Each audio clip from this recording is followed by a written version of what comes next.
cause de cette quête, une perfection irréalisable et inutile, je me suis retrouvée bloquée pendant 2 mois avec des sourcils catastrophiques, donc je vais tout vous raconter. Mettre une photo et vidéo de mes sourcils avant qui étaient vraiment très jolis. Il n'y avait rien en vrai.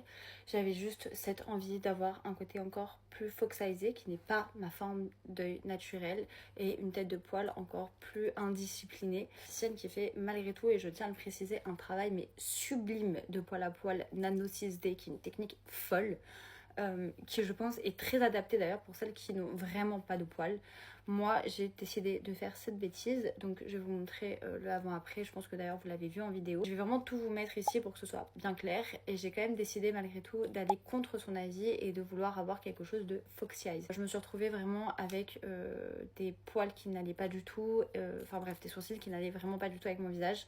J'ai dû attendre 6 semaines avant de procéder à mon premier détatouage, et j'ai vraiment trouvé une détatoueuse exceptionnelle, donc un médecin, une professionnelle s'il vous plaît, vraiment je vous le dis, parce que à l'époque je suis déjà passée par toutes ces étapes et j'avais été à l'époque par quelqu'un qui m'avait quand même fait une cicatrice, donc c'est vraiment à titre préventif que je vous le dis, allez chez une professionnelle. Je vais vous mettre toutes les informations de la personne chez qui je vais, qui a été mais exceptionnelle. Pour l'instant nous avons fait que la première séance, donc le pigment a été détruit, donc ce qui fait que j'ai du coup ces sourcils rouges. Réfléchissez à pourquoi vous voulez faire la micropigmentation de sourcils, que c'est vraiment un caprice, que c'est vraiment une nécessité. J'ai hâte de vous montrer l'évolution du détatouage. J'espère pour la deuxième séance que le rouge partira. Je vais vraiment vous montrer petit à petit. Là je vous fais vraiment une longue explication pour tout vous expliquer. Vous recommandez cette détatoueuse parce que non seulement elle ne fait que ça, donc c'est pas quelqu'un qui va pratiquer des ongles et des cils et des tatouages en même temps, elle ne fait que ça.